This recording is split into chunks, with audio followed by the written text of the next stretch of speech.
Те бяха изменени до момента в резултат на предложения на различни правителствените участия в дебата. България на практика не участва в този дебат до момента. Вчера беше предложено един проект за решение, с който да подкрепиме всичко това, което е написано в вариант от 19 януари, който макар и не е окончателен, това е работния вариант. Това е вариант, с който разполагаме всички. Каква трябва да бъде позицията на България, защото е крайно време да се изработи позиция на България за този въпрос. Без всякакво съмнение, България трябва да приеме ограниченията на дефицита и ограниченията на външния. Тоест, мерките за стабилност трябва да бъдат приети. Това и преди години и половина, септември 2010, Синята коалиция предложи първата редакция на подобни правила за България. Това, което обаче не трябва да бъде прието е по-важно. Всички мерки за икономическа хармонизация и координация, които са описани в глава 4, не трябва да бъдат приети. Ще ви кажа много просто какво означават те. Те означават не просто данъчна хармонизация. Има текст, че едва ли не всяка важна реформа трябва да бъде обсъдена на ниво Европейския съюз, вероятно с участието на Европейската комисия, преди да се случи. Тоест, ако искаме да правим пенсионна реформа в България, би трябвало да поискаме съгласието на Европейската комисия. Не това е идеята на Европейския съюз. Идеята на Европейския съюз е конкуренция. И ще дам следния пример. Понеже страните от Европейския съюз са в една лодка, важно е заедно да запушим пробойните, да не тече вода в лодка, което означава да ограничим дефицит и да ограничим дълга. И до момента имаше мастерски критерии, които би трябвало да ограничават дълга, но това е все едно да има светофари, но да няма санкция, ако някой мине на червено. Има ги светофари, те светят зелено, жълто, червено, но който мине на червено, никой не е бил глобен до момента сериозно и никой не е понесъл санкции. Затова до момента няма истински механизъм, който да ограничава дълга и дефицит. Гърция има повече от 10 години дефицит, преди да се стигне до кризисната ситуация. Следващия въпрос, който е безпокоителен за нас. Създава се вид куп в Европейския съюз. Това е предвидено в хипотеза, пак подчертавам, а не е окончателната редакция, това ви казвам на колегата Костов, но до момента така изглежда текстът. Коментираме това, което имаме. И парламентът ще гласува други ден това, което има. Не може 12 страни от Европейския съюз да си направят своя общност, свои срещи, свои правила, своя икономическа политика. Това подменя първоначалната идея за обединяване на Европейския съюз. Това е първото най-голямо разединяване на Европейския съюз. Толкова голямо разединяване на Европейския съюз в момента не е имало. И ако това е някакъв опит да се спаси еврото по този начин, като се създаде вътрешен вид от хора, които спазват в по-голяма степен правилата, грешката ще бъде много голяма. Тъй като процесът на обединяване ще спре и ще започне обратния процес. Това е начало на обратния процес по разединяване.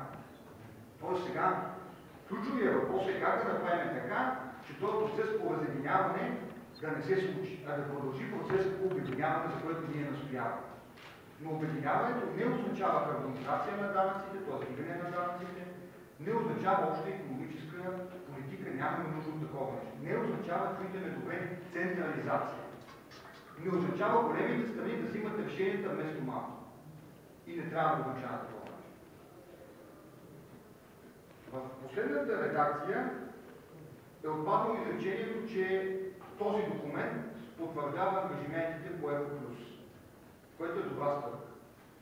Само че не искаме гаранция от българското правителство, че ще вземе твърда позиция и ще направи всичко възможно влизането в еврозоната да не е с вноска. Нещо, което с колегата Костов казахме преди 10 дена по категоричен начин.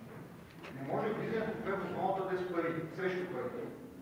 Това ще бъде допълнително разединяване в Европейския съюз. И ще означава, който е богат влиза в еврозоната, който е беден, като събере пари тогава. Точно обратното на политиката на разширяване на общността. Знаете, че Европейския съюз много пъти е поставил като основна своя цел да достигне нивото на конкурентоспособност на Съединените щати. В много свои документи. И ако сега наделее мнението за въвеждане на данък върху финансовите транзакции, ако това мнение наделее, Европейския съюз и всички ние се отдалечим много от тази цел. Защо? Защото данъка върху финансовите транзакции означава да отклоним инвеститорите от Европейския съюз към трети страни, към Азия, най-вече към Съединените щати, към Северна и Южна Америка. Това означава. Така че надявам се тук това да не се случи и разбира се, българското правителство да има категорична позиция. По всички тези теми, какво трябва да направи българското правителство? Трябва да проведе консултации с други правителства и да има общност от страни на едно и също мнение по всички тези фискални правила. Да, ние сами не можем да ги изменим. България няма сама силата да промени тези текстове. Но в съюз с други страни, които имат същите проблеми, всяка една източноевропейска страна, Великобритания, страни като Холандия, те имат подобни на нас проблеми. Те не искат икономическа хармонизация. То сега е момента за една коалиция в Европейския съюз, която да е коалиция за запазване на конкуренцията, което означава запазване на развитието и спиране на процеса на разединяване на Европейския съюз. И няма кой друг, освен българското правителство, което трябва да свърши тази работа, а ние не можем да разберем защо, не само, че няма такива усилия, а няма българска позиция, истинска българска позиция до момента. Затова ние днес ви предлагаме нашата позиция, която при липсата на друга е достатъчно добра да стане българската позиция по тези фискални правила.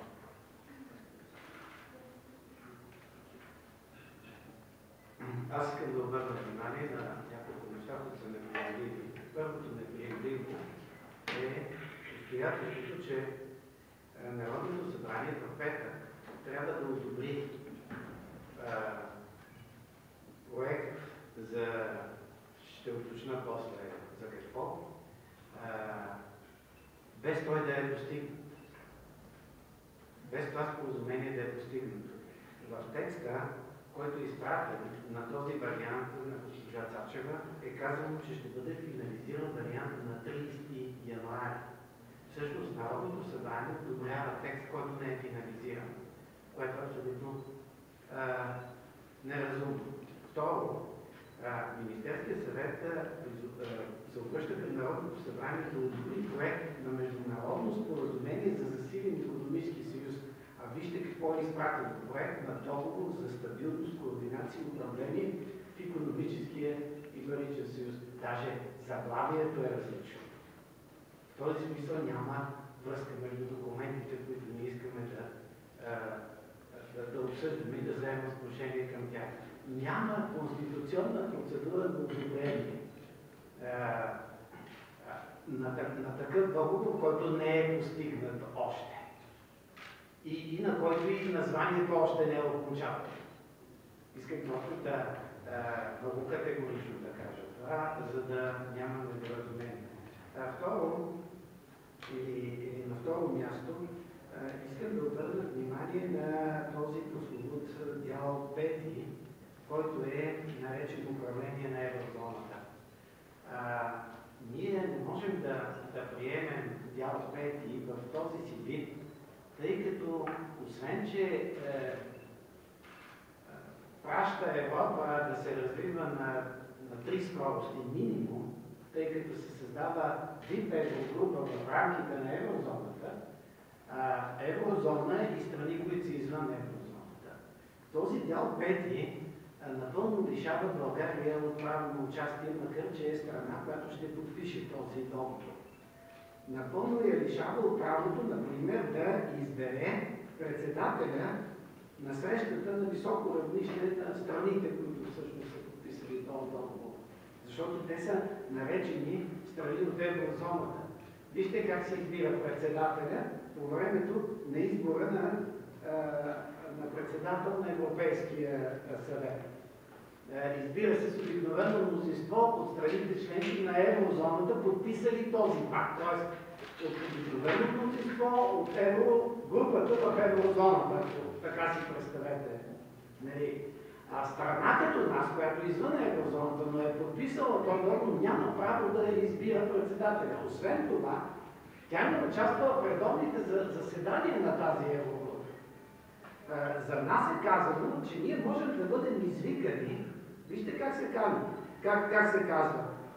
Може да ни покани, когато е уместно, най-малкото веднъж годишно, държавните и правителствени ръководители на договарящите страни, чиято валута не е еврото, които са ратифицирали този договор. Това, което казвам на дипломатически език, аз веднъж го казах, че ние няма да сме около масата, а ще бъдем на друго място, може би в менюто, защото ще ни извикат, за да ни кажат, когато е уместно, каквото е уместно. Това не е прецизирано отношение и не е коректно отношение към страните извън еврозоната, които така наречени страни с дерогации, които ще се присъединят към този договор. Тези неща бъдат изключителна тревога. Първо, огромната несръчност, с която се поднасят документите на Народното събрание. И второ, отговора на Народното събрание с този проект за решение. Ние ще направим съществени предложения за изменение на този проект за решение, защото не може Народното събрание предварително да одобри нефинализирано споразумение. Пак да завърша с това. Не знам, може би беше много сложно, но се извинявам. Аз искам да подчертая следното.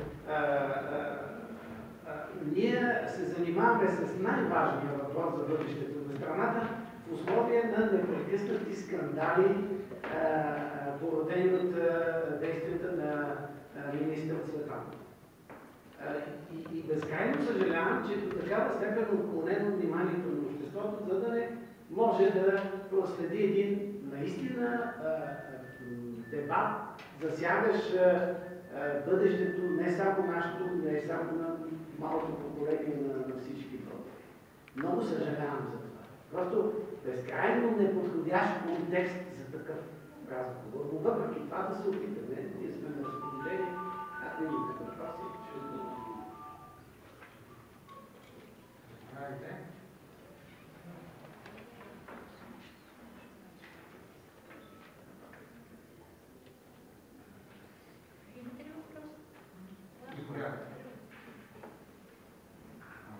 Въпросът ми е следния. Все пак, тъй като те си имат множество ГЕРБ в парламента, не се съобразят с вашия, така да кажа, апел.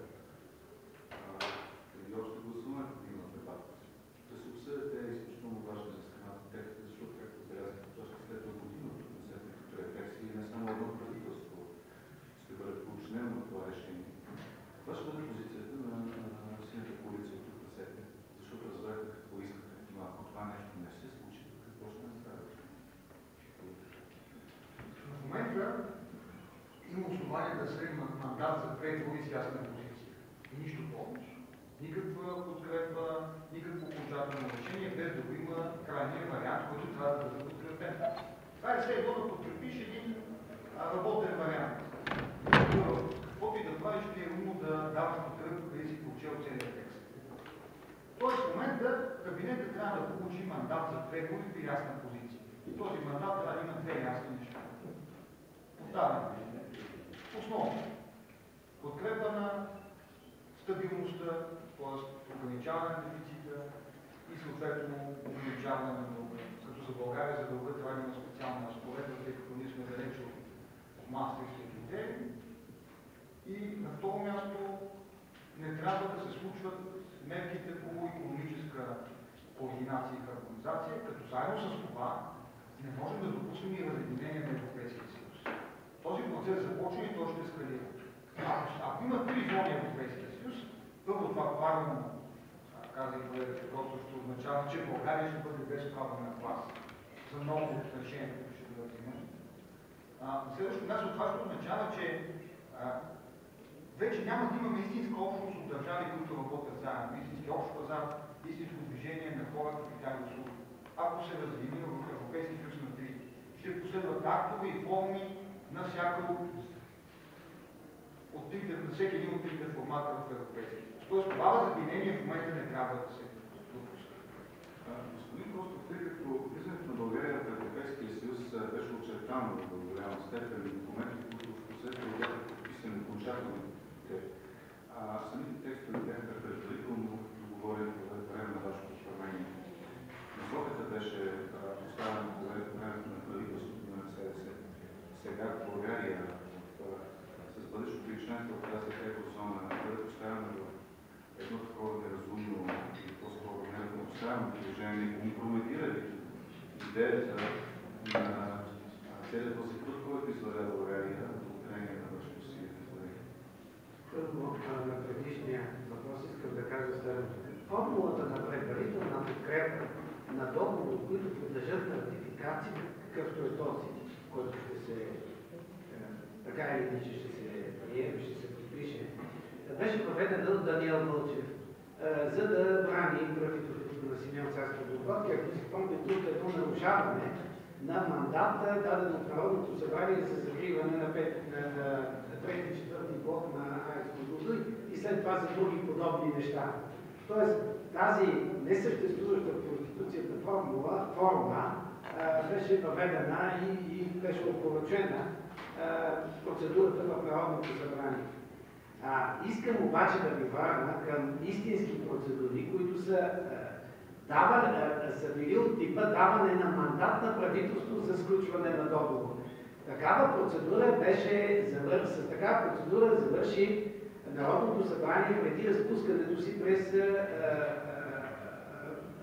96-та или 97-та година.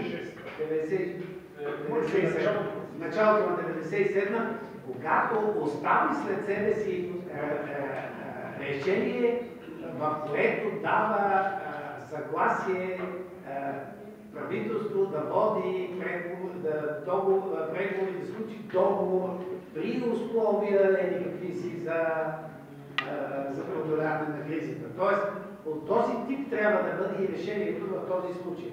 Тези решения обаче, да отговоря на въпроса, се вземаха с пълно мнозинство. Тоест, когато Народното събрание дава мандат от такова естество, за дълъг период от време, трябва да има консолидирана позиция. Защото утре някакъв следващ формат ще направи нестабилно това съгласие. Това по отношение на първия въпрос. По отношение на втория, ясно е, че ако Европа се появи на три скорости пред нас, ние не знаем към какво се стремим. Това означава разпадане на инструмента, на който България се надяваше да постигне изравняване на своето благосъстояние с това на средно развитите европейски страни. Защото тези страни, които виждате, че се формират или биха се формирали след това споразумение, те се движат с различна скорост и ще имат различни цели. Примерно, първата група ще има за цел да стабилизира еврото и да реши дълговия въпрос. Другата група ще има друг главен приоритет, примерно запазването на способността и икономическия растеж. Коя група обаче ще споделя ценността да има кохезия, да има изравняване, на жизненото равнище не е ясно. Може би само ние, тия, които ще останем извън тези групи. Така че наистина се получава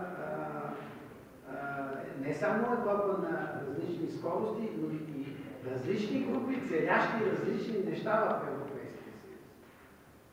Господин Костов, ако позволите, същия Даниел Вълчев в събота каза, че правителството се готви да посегне на Сребърния фонд. Имате ли вие подобна информация и поставяте за лишката, може би, лишкото съмнение, възможно ли това да остане скрито от обществеността? Не. Благодаря. Аз ще допълня само към вашия въпрос, че още търсиме резерва на здравната каса. Който резерв на здравната каса беше част от фискалния резерв. В един момент правителството взе решение, което прокара с мнозинството си през парламента, и имаме съмнение дали тези пари са харчени за други цели, макар че няма как да ги докажем на този етап. Но това е една тема, по която, например, Сметната палата би трябвало да направи сериозна проверка. А колкото до Сребърния фонд, аз смятам, че подобен опит е възможен, но ние се противопоставим категорично. Да, ние ще бъдем против.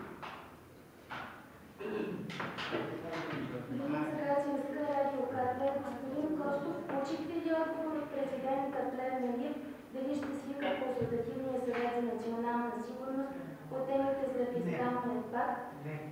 И още един въпрос към вас. Банковият сектор в България ще се повлияе ли от задълбочаването на кризата в Гърция и в цяла Европа? Благодаря.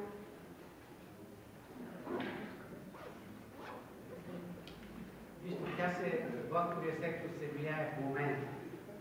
Ако обърнете внимание на параметрите, които показват какво е примерно, какъв е пазарният фонд от чуждестранните банки в страната, вие ще видите, че той се свива непрекъснато. От 82 на 75% пазарния дял на чуждестранните банки. Основната причина за спада са няколко банки в първата група на най-големите банки, например на първите 7 банки в страната, което означава, че кризата вече влияе. Кризата влияе и през още един показател. Това е репатриране, обратно репатриране на капитали, които са вложени в банките, чуждестранните банки, опериращи в България. Те са изтеглили от страната милиарди 250 милиона през последния отчетен период и този милиард 250 милиона е компенсиран само благодарение на големите преводи на български граждани от чужбина. Така че ние вече сме под влияние на кризата, включително на кризата от Гърция. Тя влияе върху банките, стеснява периметъри и това е неминуемо. Но тази гледна точка най-сериозно безпокойство буди решението за аз ще го нарека за управляемото изпадане в несъстоятелност на гръцката държава. Защото Гърция, ако случи споразумение, с което да обезцени своя дълг, това неминуемо ще удари всички банки, които притежават гръцки облигации. И този пак ефект ще го видим в следващия период. И ще видим точно какви мащаби ще бъде понесен от българската банкова система. Така че няма как да не влияе. Последен въпрос. Правилно да разчетох думите, току-що, че в голяма степен благодарение на тази градска трайката в чужбина, българската банкова система успява да се стабилизира. Не самата банка. Косвено и тя, защото по този начин нарастват бързо депозитите вътре в българските банки. Също в момента банковата система в страната се закрепява със сигурност поради големия скок на вложенията на българските граждани и на фирми. Те са увеличили своите вложения. Това стабилизира системата. Но това нали е прокризисна мярка?